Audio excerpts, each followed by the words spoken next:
नमस्कार भाई साहब। नमस्कार जी, कहिए। काफ़ी दूर से मैं गाड़ी ड्राइव करके आ रहा हूँ और काफ़ी दूर जाना भी है मुझे। और आपका घर दिखा तो सोचा थोड़ा आराम करने के लिए जगह मिल जाती।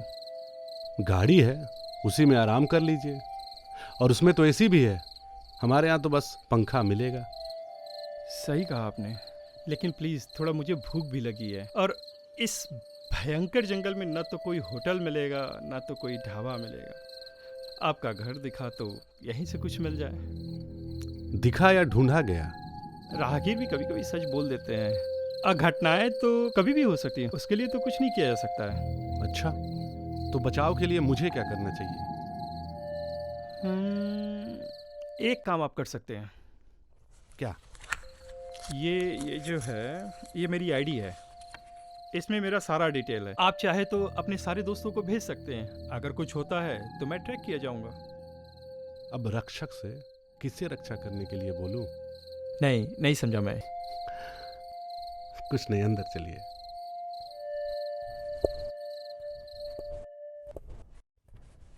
आओ दोस्त, यही है हमारा करीब खाना। काफ़ी खूबसूरत घर है आपका, काफ़ी व्यवस्थित भी। हाँ, क्योंकि अंदर बहुत उथल पुथल है। थैंक्स। क्यों? इतनी रात मुझ अनजान को घर में आने दिया और आपने भरोसा किया मुझ पे। तुम चलेगा। थैंक्स। क्यों? अपना समझने के लिए। समझना तो पड़ेगा, नहीं मैं अपनी बात किससे कह पाऊंगा? मैं कुछ समझा नहीं। मतलब ये कि रात तो बितानी है, तो किसी अपने के साथ क्यों नहीं, अनजान के साथ क्यों? ये बात तो सही कही दोस्त। वैसे इतनी रात को इस जंगल में तुम इधर कर क्या रहे थे? यार, इंसान को ना परिस्थितियों का दास कहा जाता है। आदमी को जाना होता है कहीं, पहुंचना होता है कहीं, और देखो पहुंच गए कहीं। अगर इस बात की चर्चा करने बैठे तो पूरी रात जाएगी, इसलिए इस बात की चर्चा करना ही बेकार है यार। बात तो सही है, पर गीता में कहा गया है कि तुम अगर कहीं होते हो तो पहले से तय होता है। क्या पता जहां के लिए निकले थे वही पहुंच गए हो। यार, ये जो गोल गोल तुम्हारी बातें हैं ना भाई, मुझे नहीं समझ में आ रही। और थोड़ा सीधा कहो ना यार, सीधी बातें सीधा? करो, समझ में आएगी। सीधा मतलब आगे? अब आगे ये है भाई, देखो भूख तो बड़ी जोरों की लगी है। अगर कुछ हाँ, खाने वाने के लिए मिल जाता तो। देखता हूं।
लो दोस्त, पानी पियो।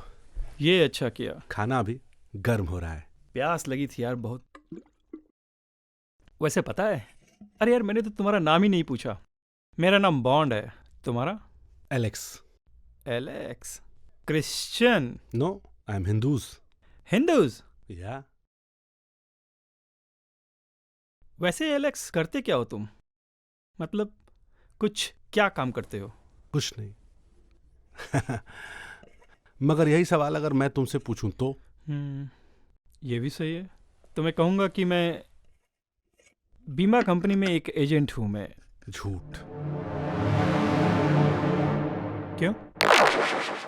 यही कि एजेंट हो, लगते तो मालिक हो। सच में? नहीं, ये भी झूठ था। मैं खाना लेकर आता हूँ। रुक ठहर, मैं जाकर के लेके आता हूँ। अतिथि थोड़ी हूँ।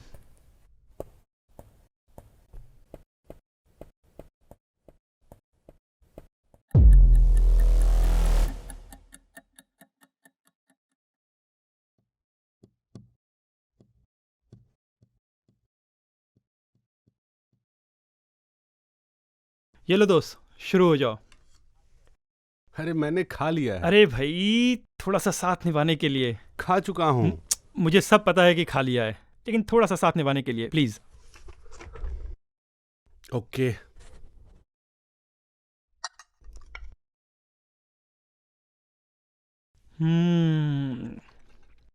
क्या स्वादिष्ट है यार। थैंक्स। वैसे ये पढ़ क्या रहे थे? क्या? ये किताब? हम्म कोई स्टोरी बुक है क्या?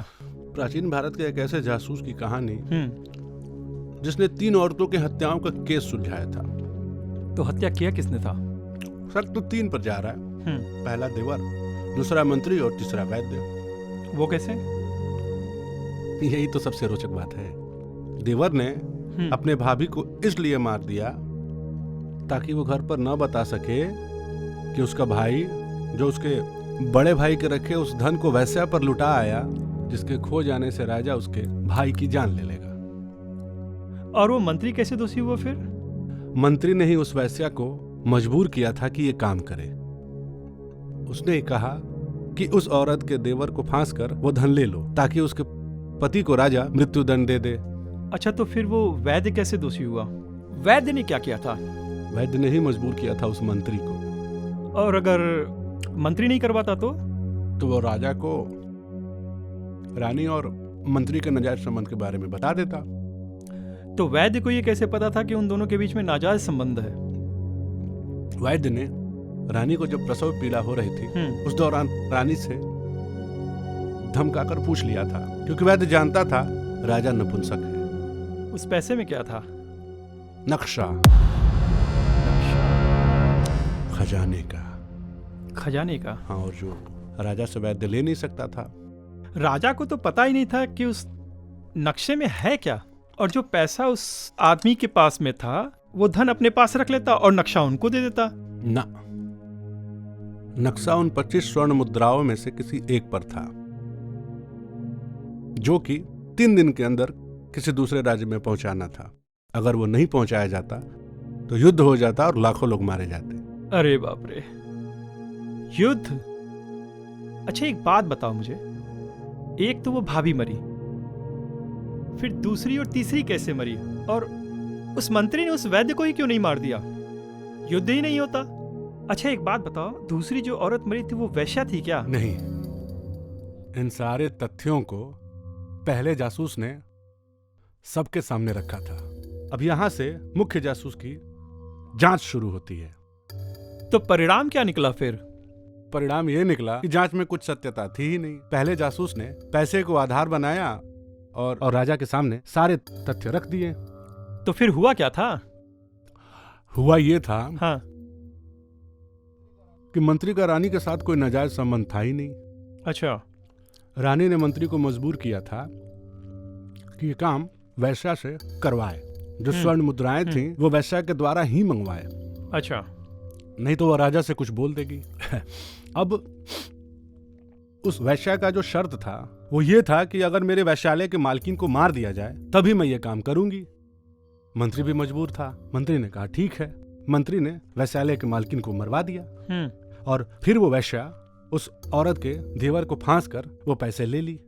अच्छा। और देवर ने तो यहाँ नशे में अपने भाभी को मार दिया, क्योंकि कुछ लोग नशे में सोचने समझने की क्षमता भूल जाते हैं। तो फिर वो जो तीसरी मरी थी वो रानी थी क्या? ना, उस वैद्य की पत्नी। क्योंकि उसे रानी के षड्यंत्र के बारे में पता चल गया था। पर भाभी और वैश्यालय की मालकिन क्यों मारी गई? उनका क्या दोष था उसमें? बॉन्ड। क्योंकि वही दोनों जानती थी रानी के नाजायज संबंध के बारे में।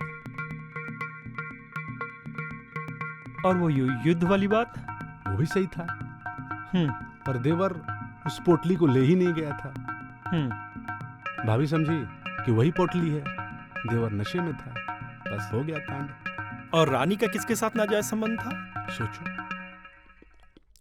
सर फट जाएगा यार। उस वैद्य के साथ था। वैद्य के साथ? अरे यार, क्या राजा नपुंसक था इसलिए क्या? ना, फिर मामला क्या था भाई? मामला मोहब्बत का था। ये इश्क मोहब्बत दुनिया के रोग, जाने कब सुधरेंगे दुनिया के लोग। अच्छा एलेक्स, एक बात पूछूं? नहीं, बताओ, ये बॉन्ड नाम क्यों पड़ा तुम्हारा? वो जेम्स बॉन्ड की फिल्में ज्यादा देखते थे क्या? हर कोई यही पूछता है, ऐसा नहीं था। हुआ क्या था ना, वो लॉक बॉन्ड होता है ना, जिससे पेपर वगैरह चिपकाते हैं, मैंने अपना होठ चिपका लिया उससे। होठ तो चिपक गई, लेकिन जो पास में बैठे थे ना, बॉन्ड बॉन्ड कहकर चिढ़ाने लगे। सब लोग तब से मेरा नाम ही बॉन्ड रख दिए। एक अंदर की बात बताएं? हाँ? वैसे मेरा नाम दया शंकर है। दया शंकर, बॉन्ड ही सही है। वैसे बॉन्ड, तुम्हारा मोहब्बत के बारे में क्या ख्याल है? मजा कम और मार ज्यादा है। मार जाता। अरे यार, लाइट चली गई। मैं जलाता हूँ।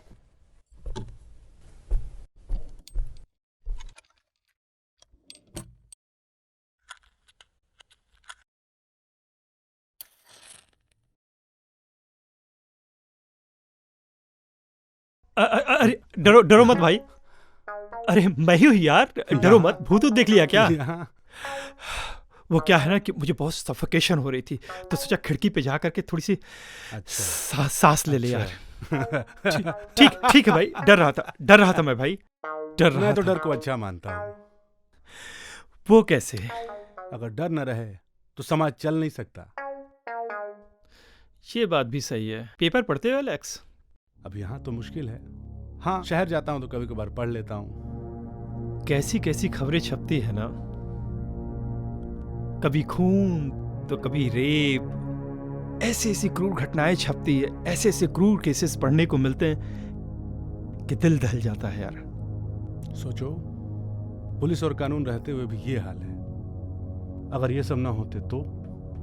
फिर कोई परशुराम होता, फिर सब साफ कर देता है एक साथ। मैंने भी तो यही किया है। क्या किया तुमने? लो, लाइट आ गई। अरे यार, ये जो तुम घुमा घुमा कर बोलते हो ना, समझ में नहीं आता है मुझे। समझने की क्या जरूरत है, समझ लो मेरा कैरेक्टर ही ऐसा है। मैं इसे हटा देता हूँ, ये प्लेट। अरे नहीं। क्या?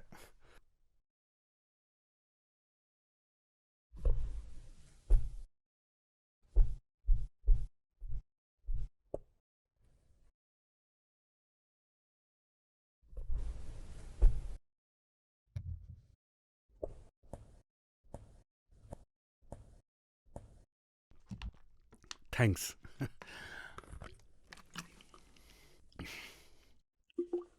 सिगरेट? ऐसे नहीं।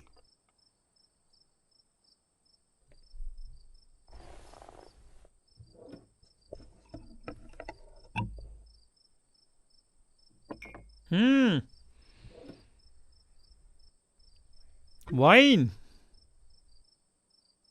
30 साल पुरानी वाइन है। क्या बात है, रेड वाइन?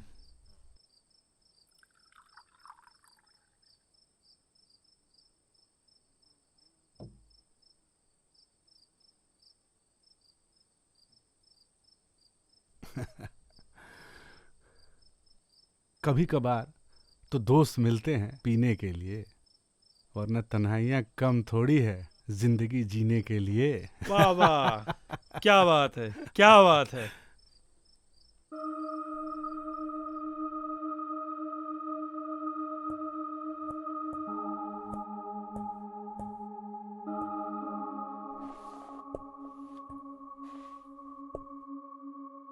ये पेंटिंग भी अपना होने का कैसा एहसास दिलाती है एलेक्स। इसीलिए तुम्हें बनाया गया है। वैसे तुमने क्या देखा? कहीं झूठ की हत्या तो कहीं प्यार का षड्यंत्र, कहीं खून का रंग तो कहीं इंसानियत की गिरावट। लगता है बहुत गहरा जख्म मिला है जो कुरेद गया इस पेंटिंग को देखकर। ये जिंदगी भी न दोस्त ऐसे पासे फेंकती है कि इंसान दोषी न होते हुए भी खुद को दोषी समझने लगता है। इसी के तो हम गुलाम हैं। वैसे एस्ट्रे कहाँ है एलेक्स? उधर है।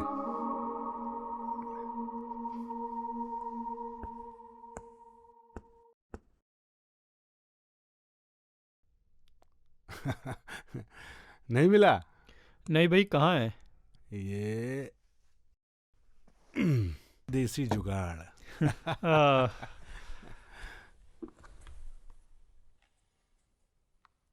सिगरेट? ये जरूरी है।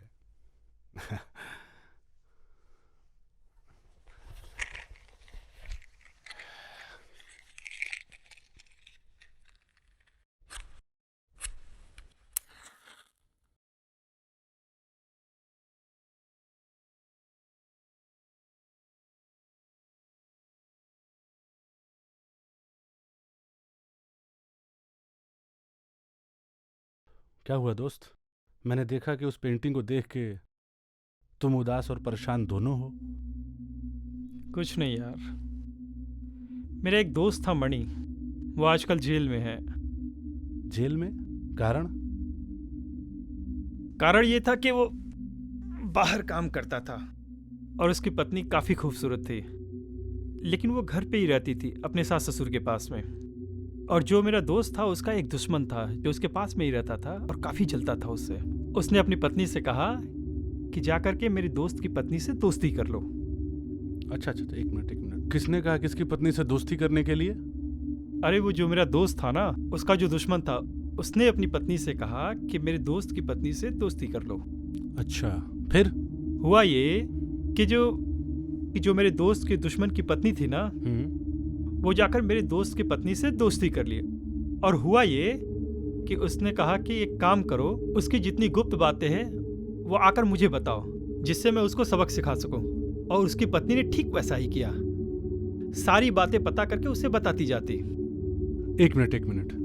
अच्छा, एक बात क्लियर हो जाते हैं। तुम्हारे दोस्त की दुश्मन ने अपनी पत्नी से कहा हाँ, कि तुम्हारी दोस्त की पत्नी से दोस्ती कर ले, हाँ, और उसकी गुप्त बातें हाँ, जानकर हाँ, उसको बताए, हाँ, ताकि वो तुम्हारे दोस्त के मन में गलतफहमी पैदा कर हाँ, सके। बिल्कुल। यही है ना? हाँ, बिल्कुल यही बात। फिर? आगे ये हुआ ना कि कई दिनों की ये जो गंदी कोशिशें कर रहा था ना, उसने अपना काम कर दिया और उसके दिमाग में जाकर बहुत सारी गंदी बातें बिठा दी। अच्छा, ये बताओ कि पत्नी को टारगेट बनाने की कोई वजह थी ना, बहुत बड़ी वजह थी। क्या? ये बात तब शुरू हुई थी जब जो मेरा दोस्त था, उसके दुश्मन जो भी है, आज के समय में जो दुश्मन है, वो पहले दोस्त था। अच्छा। उसकी शादी थी। यानी पहले दोस्ती थी उनकी? बहुत पक्की दोस्ती। हुआ ये कि उसकी जब बारात जा रही थी, लड़की के दरवाजे जब पहुंची तो दहेज को लेकर कुछ उनमें अनबन हो गई, जिसकी वजह से शादी टूटने लगी। लड़का तो काफी भाई वो था कि अपने बाप का भक्त था, वो खड़ा हो गया, बोला नहीं करूंगा। लेकिन मनी के पिता को यह बात बहुत बुरी लगी और उसने क्या किया कि मनी को ले जाकर वहां बिठा दिया। अब मनी तो बैठ गया, शादी हो गई, लेकिन तब से उसकी तरफ से ये दुश्मनी चली आ रही है। अजीब दुनिया है, यहाँ चोर खुद सयाने बनते हैं।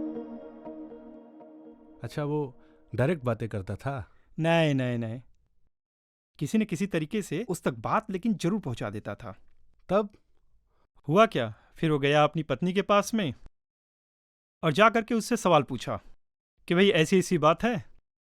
पत्नी बेचारी शरीफ थी, उसने सारी बातें बता दी, क्योंकि मनी अपनी पत्नी पे काफी विश्वास करता था, उसकी बातों को मान लिया। लेकिन पत्नी जो है,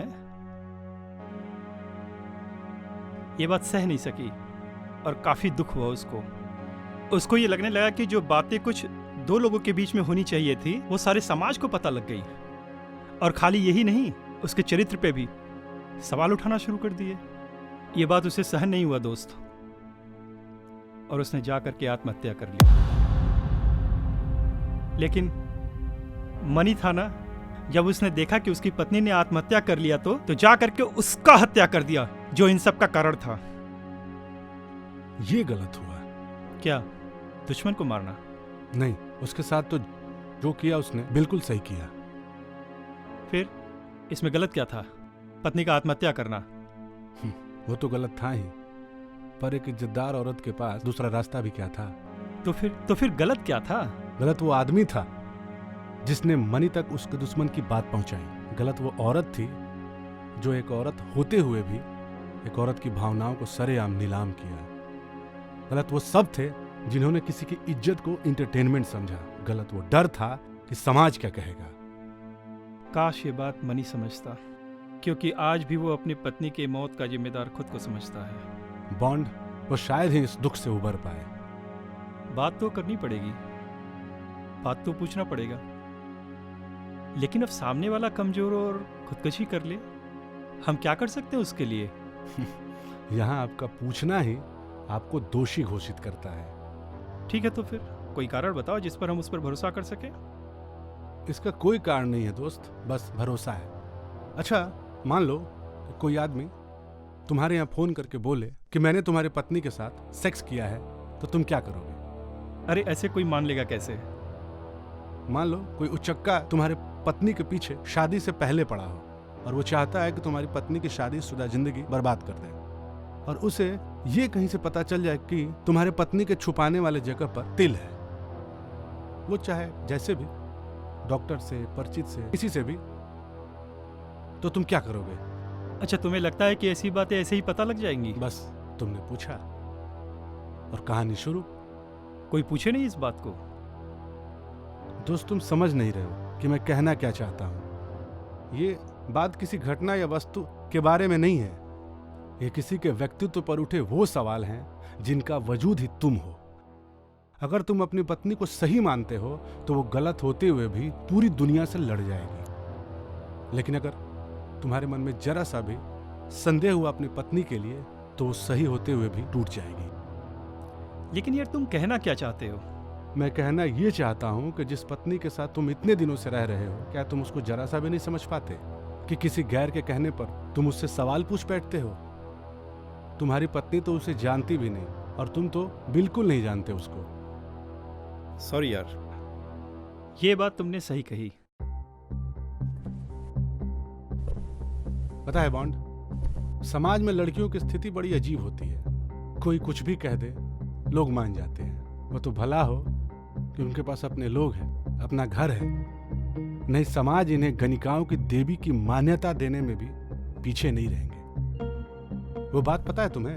क्या? कि कॉलेज में उस लड़की को पता भी नहीं कि वो किसकी गर्लफ्रेंड है, और पूरा कॉलेज उसे भाभी कह के बुलाने लगता है। ये बात सही कही तुमने यार, एकदम बिल्कुल सही कहा। ये हंसने वाली बात बिल्कुल नहीं है बॉन्ड, बल्कि समस्या है, और आगे चलकर गंभीर भी हुई है। ये बात तुम सही कह रहे हो एलेक्स। ऐसी समस्याएं मैंने भी देखी हैं, बल्कि फील भी की है इस बात को।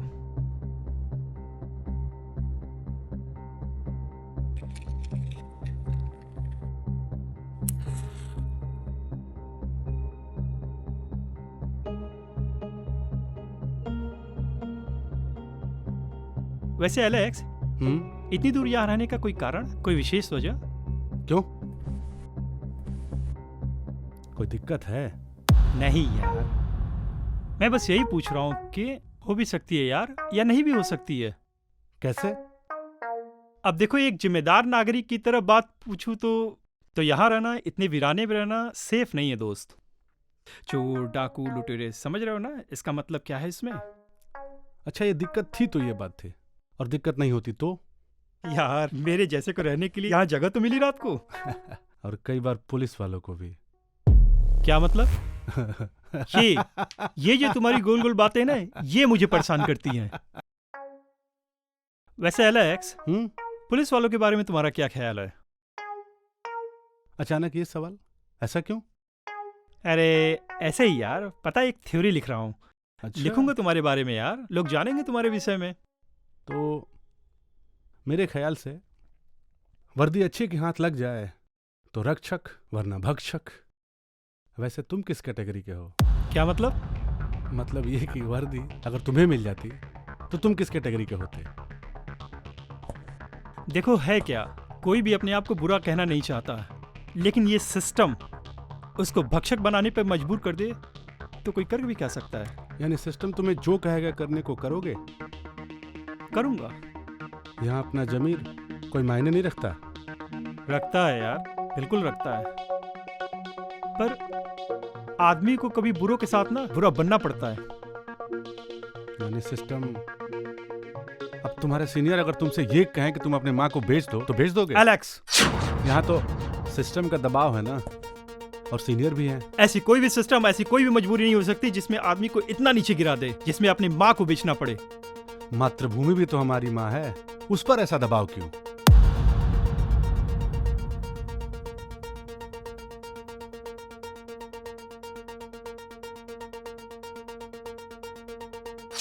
अरे यार छोड़ो, तुम तो सिस्टम में हो ही नहीं, फिर इतना टेंशन क्यों?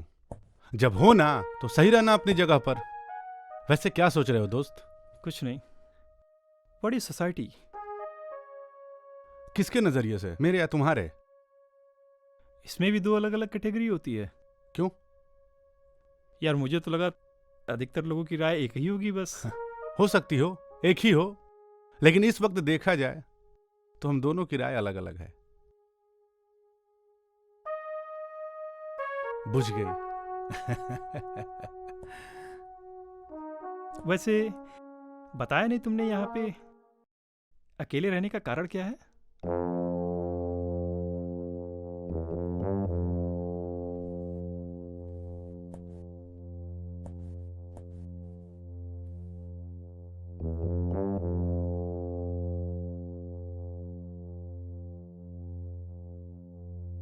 बॉन्ड, कभी कभार कुछ घटनाएं ऐसी होती हैं जो इंसान की पूरी लाइफ ही बदल के रख देती है।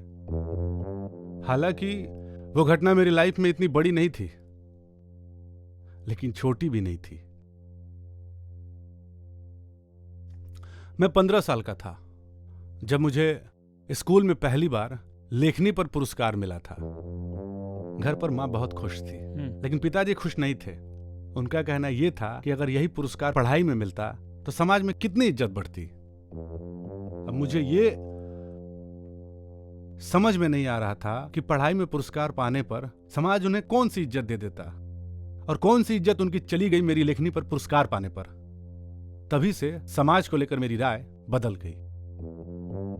हो सकता है उन्हें तुम्हारी लेखनी न पसंद हो, शायद वो तुम्हें कुछ और बनना देखना चाहते हो।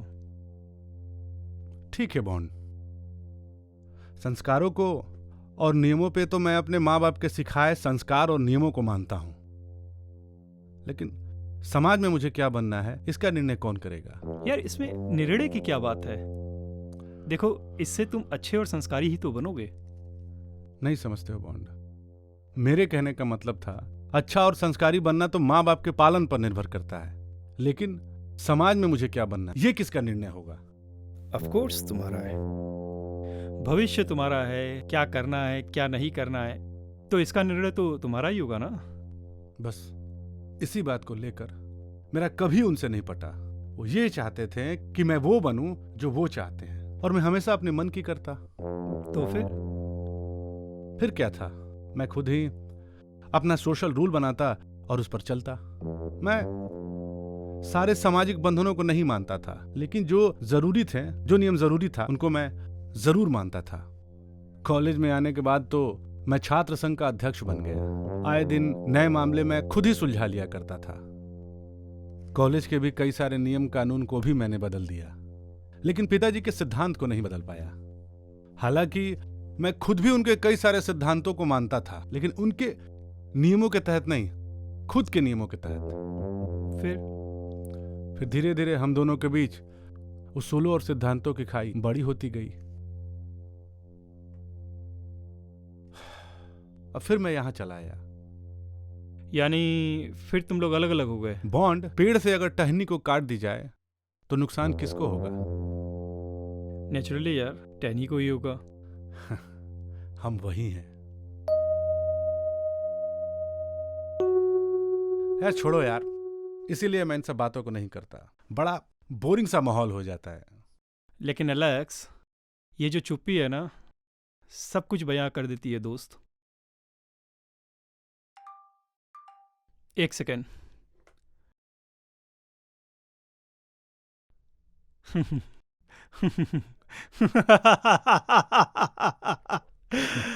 क्या हुआ? अरे यार, तुम्हें मालूम है, जब से इस सोशल मीडिया का इस्तेमाल बढ़ा है, आज़ादी भी सोशल मीडिया और टेलीफोन पर मिलने लगी है, मोबाइल फ़ोन पर भी मिलने लगी है आजकल। तो तुम्हें पता है,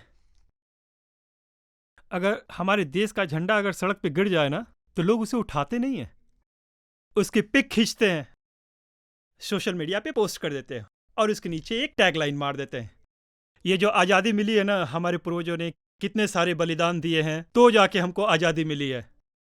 और मालूम है सबसे बड़ी बात क्या होती है? कहते हैं इसे आगे फॉरवर्ड भी कर दो। मेरे पास भी एक मैसेज आया था, उसमें ये लिखा था कि इस मैसेज को इतना फॉरवर्ड करो कि भारत का संविधान ही बदल जाए। हाँ, लेकिन दोस्त, इसमें हंसने वाली बात नहीं है एक्चुअली। तुम्हें मालूम है, एक बार की बात बताता हूं तुम्हें। एक बार एक लड़की का रेप हुआ, उसकी हत्या कर दी गई, तो किसी ने उसकी एक पिक लगा के फेसबुक पे डाल दिया और डालते उस पे लिखा था कि इस लड़की को बहुत ही ब्रूटली रेप किया गया और उसका हत्या किया गया। यार ये कहो, जिस समय उस लड़की की हत्या हुई थी, जिस समय उसका रेप हुआ था, वहां कुछ लोगों ने उसे देखा, लेकिन उसको जब सोशल मीडिया पे डाला गया तो उसके परिवार वालों ने कितनी बार उसकी नंगी तस्वीर को देखा और लोग शर्मिंदा होते रहे इस बात को देख करके। कहां तक सही है ये एलेक्स? सबसे पहले तो उस मादरजात को सजा देनी चाहिए ना। इस जगह तुम्हारी क्या राय है? अब सोशल मीडिया पे स्टेटस भी तो शेयर किया जा सकता है ना, उसकी नंगी तस्वीर को उस पे डालने की क्या जरूरत थी एलेक्स? बॉन्ड, मैं बस ये कहना चाहता हूँ, यहाँ गलती तो है, पर किस कारण ये गलती हो रही है? आखिर ये किस प्रकार की गलती है एलेक्स, जहां एक मरी हुई महिला को सरेआम नंगा किया जा रहा है? सिस्टम, कहीं पुलिस की चुप्पी तो कहीं बड़े लोगों की मिलीभगत। ये सिस्टम की ही देन है कि मीडिया उन मामलों में कूद रही है जो पुलिस के अंतर्गत आती है। मानता हूं बहुत खामियां इस सिस्टम में, पर इसमें कुछ तो अच्छाइयां होंगी ना, जिसकी वजह से लोग हम पर भरोसा करते हैं। हम पर? नहीं, मेरा मतलब है सिस्टम पर। बॉन्ड, सोशल मीडिया इंसान के द्वारा इजाद किया गया वो बम है जो दो तरीके से काम करता है, एक बचाव के लिए और एक विनाश के लिए। अब चुनना क्या है, ये निर्भर चुनने वाले पर करता है। यही तो परेशानी है यार, ये जो नए नए आविष्कार हो रहे हैं, इसमें अच्छाइयां कम और साली बुराइयां ज्यादा है यार। यही तो परिवर्तन का नियम है बॉन्ड। परिवर्तन अच्छाइयां कम और बुराइयां ज्यादा लाती है। कैसे? छोड़ो यार, इसीलिए मैं इन सब बातों को नहीं करता। बड़ा बोरिंग सा माहौल हो जाता है, दिमाग खराब हो जाता है। लो भाई, तुम्हारे जागने का समय भी हो गया ना, 4 से 5 के बीच में मैं नहीं सोता। अच्छा, तो फिर तो तुम सोते कब हो? जब भी नींद आती है सो जाता हूँ, अच्छा, मगर इस 1 घंटे नहीं सोता हूँ। कोई विशेष कारण? ब्रह्म मुहूर्त है। चलो बाहर बताता हूँ। हाँ यार, गर्मी बहुत हो रही है भाई। ब्रह्म मुहूर्त।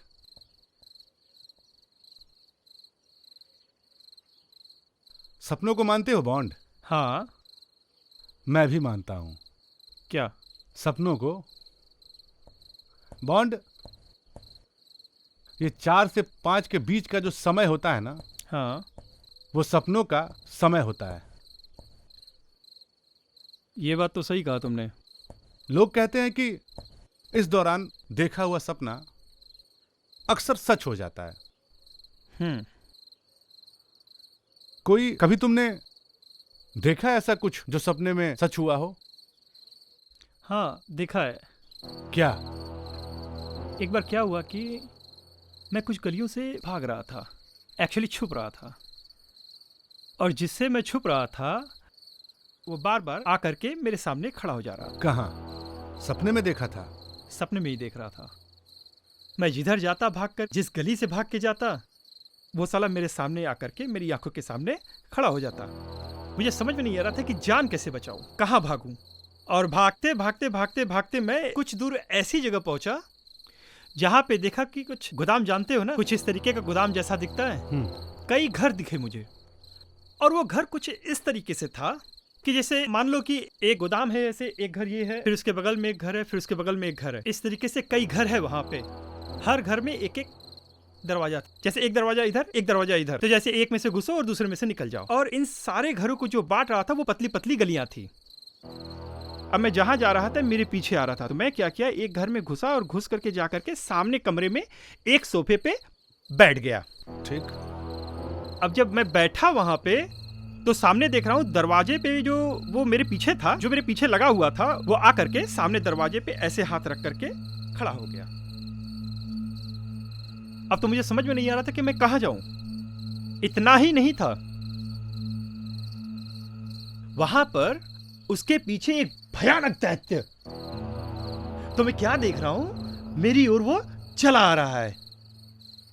अब मैं सोच रहा हूं कि इससे डरूं कि इससे डरूं। वो जो राक्षस था, जो दैत्य था, वो इतने बड़े बड़े पत्थर उठा करके मेरे ऊपर फेंकना शुरू कर दिया। ये जो खड़ा था, असल में वो मारना नहीं चाहता था। उसके पास से कुछ तरंगे ऐसे ऐसे फूट रही थी, सारे पत्थर को बार बार करके फोड़ता चला जा रहा था। यानी वो तुम्हें प्रोटेक्ट कर रहा था? प्रोटेक्ट कर रहा था मुझे वो।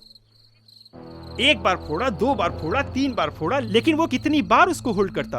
और थोड़ी देर में क्या हुआ, वो गायब हो गया यार। लेकिन गायब होने से पहले उसने एक बात उससे कही, उस दैत्य से, कि इसे मत परेशान करो, नहीं तो वो तुझे नहीं छोड़ेगी। मैं तो अब लग रहा था कि अब तो मेरी जान गई, क्योंकि वो तो चला गया जो बचाने वाला है। मैं उठा, भाग करके दूसरे घर में जाकर के आराम से जैसे ही बैठता हूं, मुझे दिखता है कि मेरी छोटी बहन कौशल्या, मैं उसके बगल में जाकर के चुपके बैठ गया। पूछती मुझे, क्या हुआ भैया? मैंने कहा कुछ नहीं हुआ। लेकिन जो वो दैत्य था फिर से वही दरवाजे पे आके वहीं आग के सामने खड़ा होता है, उसी पत्थर को उठा करके फिर से फेंकना चाहता है। तब मैं क्या देखता हूं कि जो मेरी छोटी बहन थी, वो एक जो लाल साड़ी होती है ना, ऐसे रैप करके, साड़ी उड़ी पहन करके, और त्रिशूल, एक देवी दुर्गा का रूप, आंखें लाल लाल, क्रोध में पागल, जैसे उसको वो मार डालेगी, एकदम दुर्गा देवी के रूप में। और जैसे ही वो पत्थर उठा करके मेरे ऊपर फेंका, उसने अपने त्रिशूल से उसको भंग करती चली गई। लास्ट में उठा के जब एक त्रिशूल जब उसको ऐसे मारा ना, पता है क्या हुआ? बूम! फट के चारों तरफ, इधर उधर सब तरफ फैल गया। फिर क्या हुआ? फिर तो यार मेरी नींद ही खुल गई भाई। हेलो, सपनों से जागो सरकार। सॉरी यार, मैं थोड़ा सपने में खो गया था। अच्छा बॉन्ड, इस सपने का कोई रियल लाइफ पे प्रभाव पड़ा? पड़ा ना यार। नेक्स्ट डे मैं जब गली से गुजर रहा था, एक 10 इंची मोटी दीवार मेरे ऊपर गिर पड़ी, और भाई मैं बाल बचा। यानी तुम्हें माँ ने बचा लिया? बिल्कुल बचाया, और मैं तो हमेशा मानूंगा इस बात को कि माँ ने ही मुझे बचाया है। जिसको जो मानना है माने यार। हाँ भाई, हमारी मान्यताओं पर तो हमारा वश रहना चाहिए, और वो भी सपनों पे। इस पे तो 100% हमारा हक है।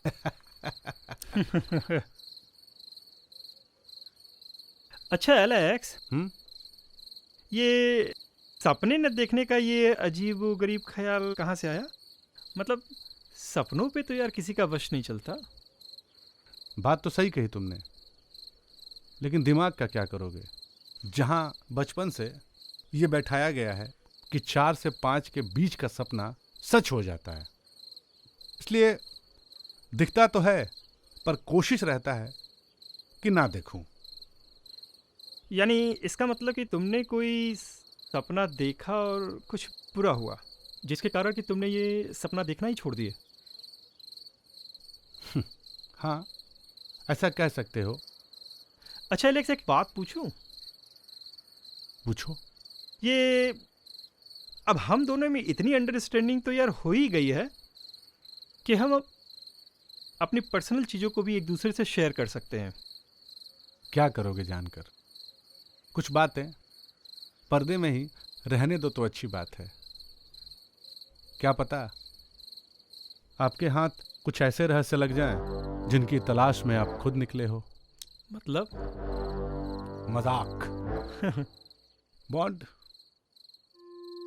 उस दिन मैंने सपने में देखा कि मैं अपने कमरे में अपने बिस्तर पर सो रहा हूं। मेरा पलंग हवा में तैर रहा है, मानो जैसे झूला लगा हुआ होता है। जुगनू की टिमटिमाहट से पूरा कमरा जो है रोशन था। चांद की रोशनी ऐसे खिड़की से होते हुए मेरे कमरे में आ रही थी जैसे लग रहा था कि मानो वो कह रहा हो कि ईश्वर का भेजा हुआ तू एक वरदान है। इन्हीं सब ईश्वरीय आनंद को लेकर मैं सो रहा था, तभी दरवाजे पर किसी के खटखटाने की आवाज सुनाई दी। उस आवाज को सुनने मात्र से ही मेरा पलंग धड़ाम से नीचे गिरा। जुगनू की रोशनी पता नहीं सब कहां गायब हो गए। चांद की रोशनी ऐसे चली गई जैसे मानो मुझसे रूठ गई हो। मैं डर गया कि किसने खटखटाया। खटखटाहट सुनने मात्र से मेरे घर में मातम सा फैल गया। मैं डरते डरते दरवाजे तक गया। मैंने दरवाजा खोला तो मैंने देखा कि दो लोग मेरे सामने खड़े हैं। उनके चेहरे पर कोढ़ फूटे हुए हैं।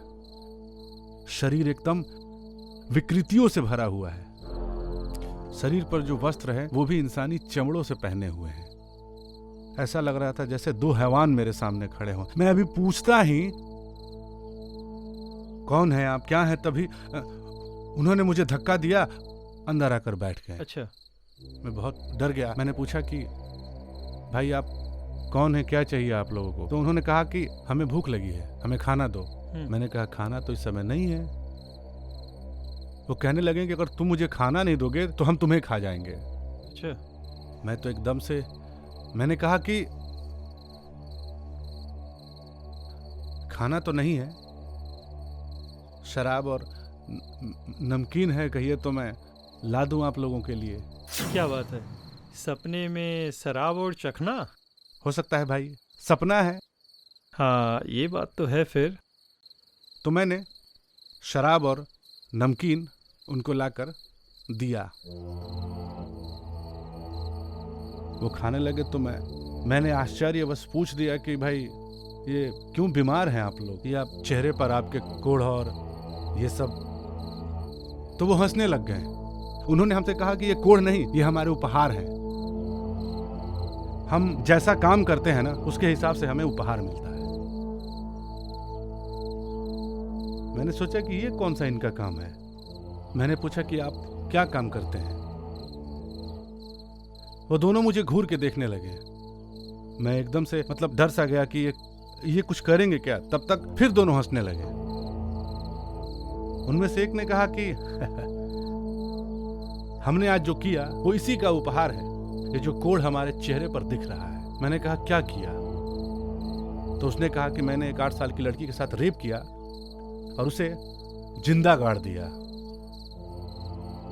तब तक दूसरे ने कहा कि ये कौन सी बड़ी बात तुमने किया, बड़ा काम तो मैंने किया है, मैं बस देख रहा था उन्हें।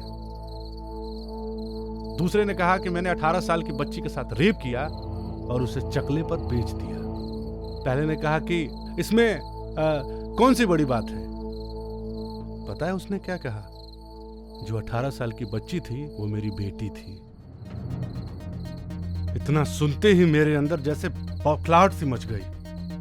मुझे मेरे अंदर का जो भी था वो बस यही कह रहा था कि इन्हें मार दो। मैं खुद बुरा बनने के लिए मजबूर हो रहा था, लेकिन मैंने कहा कि देखो मैं इनके अंदर कितनी हैवानियत भरी है। तो मैंने पूछा कि औरतों के बारे में यही ख्याल है आपका? तो उन्होंने कहा औरत समाज में बस एक इस्तेमाल करने की चीज है। पुरुषों के नीचे सोने के लिए औरत पैदा हुई है, चकले पर बिकने के लिए औरत पैदा हुई है। कि औरतें ही क्या, हम तो पुरुषों के बारे में भी नहीं सोचते। कितनों को हमने मारा है जो औरतों की रक्षा करते हैं। अरे हम तो समाज गंदा करने के लिए पैदा हुए हैं। हमें मौका मिले तो हम अपनी मां तक को भी नहीं छोड़े। इतना सुनते ही मेरे आंखों से खून टपकने लगा। मेरा शरीर गुस्से के मारे कांपने लगा, मेरे हाथ वज्र समान हो गए। उन दोनों को यह लग गया कि मैं कुछ करने वाला हूँ। वो अपना विकराल रूप धारण करने लगे। वो मेरे तरफ आने लगे। उनके आने से पहले ही मैं उठा और अपने इन हाथों से ही उन दोनों को काट डाला।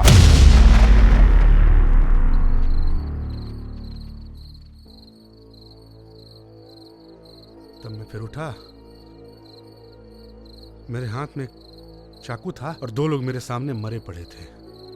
मतलब अब वो हकीकत में थे? नहीं, मैं जब सपने से उठा तो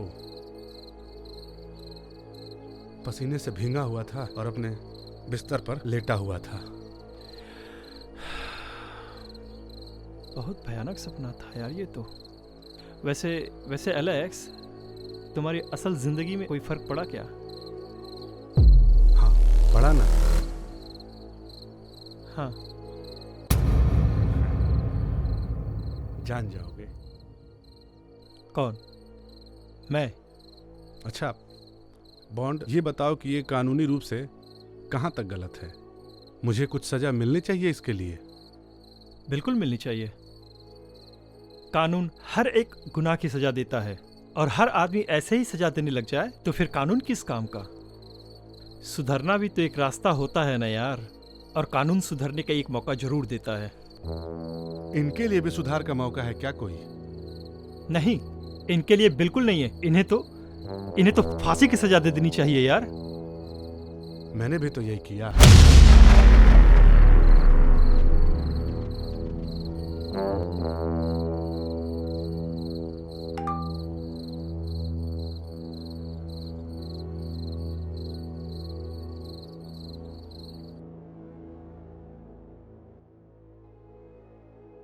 अरे यार, 5 बज गया।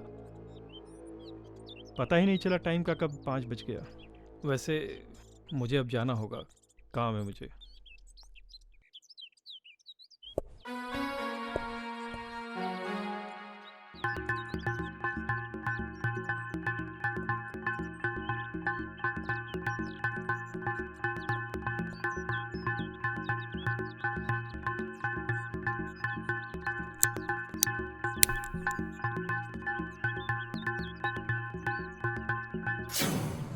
Thank you.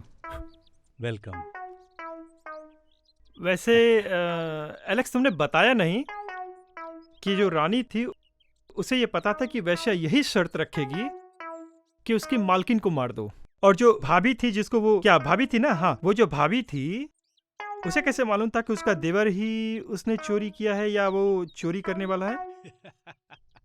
वो रानी वैश्या से मिल चुकी थी जब वो नृत्य करने राजमहल आई थी। हाँ।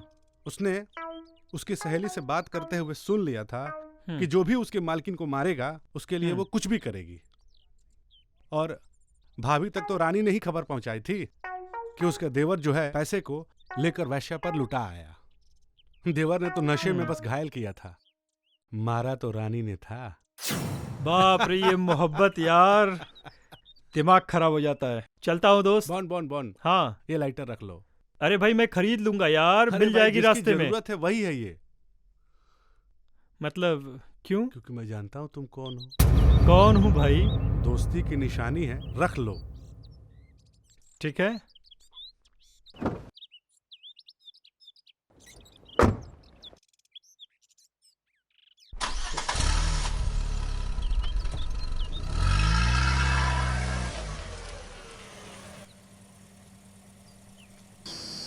बाय दोस्त।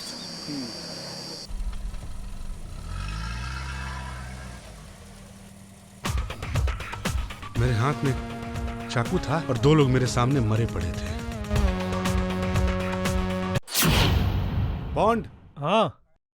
तुमने बताया नहीं क्या? कि मैंने सही किया या गलत। अब हर जगह अगर कानून को देखा जाएगा ना तो इंसानियत का कोई वजूद नहीं रह जाएगा। वैसे सही किया तुमने, पर कानून भी कोई चीज होती है। सर, ढक्कन मिला था, लाइटर शायद उसी कोने का हो।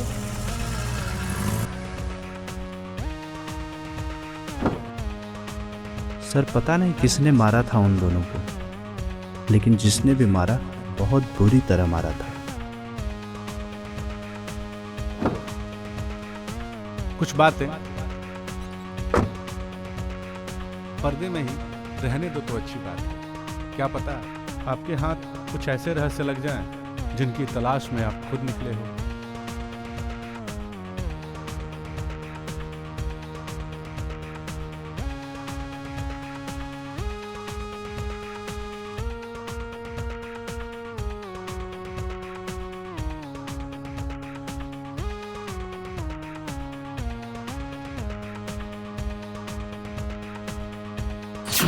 बॉन हाँ। ये लाइटर रख लो।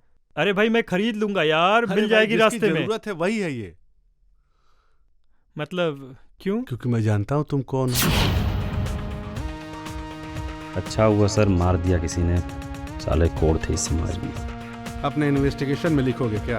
और कई बार पुलिस वालों को भी। तुम सिस्टम में होते तो क्या करते? बॉन्ड एक बहुत उलझा हुआ केस है, इसे तुम ही सुलझा सकती हो।